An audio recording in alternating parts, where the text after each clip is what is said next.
ఎన్నికల కమిషన్ ప్రజాక్షేత్రంలో దోషిగా నిలబడింది. ఇప్పటికే చూస్తా ఉన్నాం, రాష్ట్రంలో దేశంలో అనేక చోట్ల ఎన్నికల కమిషన్ సంబంధించినటువంటి వివాదాలు, పక్షపాత వైఖరులు వెల్లువెత్తున్నటువంటి సమయంలో మేము వ్యక్తిగతంగా కూడా ఎన్నికల కమిషన్ గారికి చెప్పాం.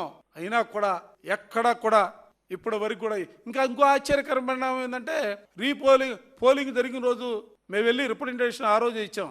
నిజంగా ఆ రోజు బాధ కలిగింది. ధర్నా కూడా చేయాల్సి వచ్చింది. రాజ్యాంగబద్ధమైనటువంటి సంస్థ ముందు మేము ధర్నా చేయడం అంటే మాకు కూడా కొంత బాధ కలిగింది. గత్యంతరం లేనటువంటి పరిస్థితుల్లో ధర్నా కూడా చేసాం.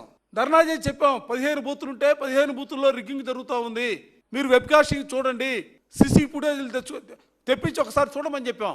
చివరికి ఏంటంటే అర్ధరాత్రి 2 గంటలకో 3 గంటలకో అందరూ నిద్రపోయిన తర్వాత ఏదో 2 పోలింగ్ బూతుల్లో రీపోలింగ్కి ఆదేశాలు ఇచ్చారు.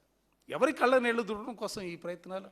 ఇటువంటి వాటి వల్ల తాత్కాలికమైనటువంటి విజయాలు మీకు వరిస్తాయేమో, కానీ భవిష్యత్తుకు సంబంధించి అతిపెద్ద ప్రజాస్వామిక దేశంగా ఉన్నటువంటి భారతదేశంలో ప్రజాస్వామ్యమే విజయం వరిస్తుంది, న్యాయం గెలుస్తుంది, ధర్మం గెలుస్తుంది.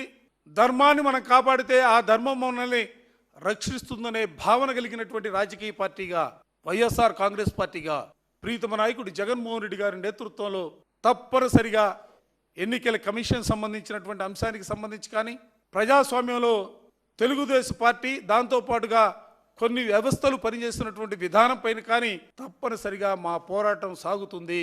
మేము ఇవాళ ఈ ఎన్నికల ఫలితాలతో వైఎస్ఆర్ కాంగ్రెస్ పార్టీ కార్యకర్తలు ఎవ్వరు కూడా డేలా పడిపోయే పరిస్థితులు లేరు. ఎందుకంటే ఇది ప్రజాస్వామ్యబద్ధంగా జరిగినటువంటి ఎన్నికలు కావు, ఇది దోపిడీగా, నిన్న మా నాయకులు చెప్పినట్టుగా దోపిడీగా దొంగ ఓట్లు వేసుకోవడం ద్వారా మీరు గెలిచినటువంటి గెలుపుగా మేము భావిస్తూ ఉన్నాం, ప్రజలు భావిస్తూ ఉన్నారు. మా హయాంలో కూడా మీ ప్రాంతంలో కుప్పలు ఎన్నికలు జరిగాయి. 19 చోట్ల మేము గెలిస్తే 6 చోట్ల మీరు గెలిచారు. 19 చోట్ల మేము గెలిచిన స్థానాల్లో కూడా ఒక చోట 7 ఓట్లతోనో 12 ఓట్లతోనో 50 ఓట్లతోనో 60 ఓట్లతోనో అంటే ఎన్నికలు జరిగి మేము గెలిచాం. అసలు ఎన్నికలు జరిగే విధానం మీలాగా మేము కూడా ఇదే విధమైనటువంటి ఆలోచనలు చేస్తుంటే 6 మాత్రం ఎందుకు గెలుస్తారు మీరు? ఈ రాష్ట్రంలో మీరు ఎక్కడ గెలుస్తారు? మేము ఆ విధానాలు నమ్ముకున్నటువంటి వ్యక్తులం కాదు, ప్రజాస్వామ్యాన్ని నమ్ముకున్నటువంటి వ్యక్తులం. మీరు అప్రజాస్వామ్యంగా ఎంత పెద్ద ఎత్తున అరాచకాల అక్రమాలతో ముందుకు సాగినా మేము ప్రజాస్వామ్యబద్ధంగానే మీ మీద పోరాటం చేయడానికి మేము ముందుకు సిద్ధంగా ఉన్నాం. దానిలో 2 ఆలోచన లేదు.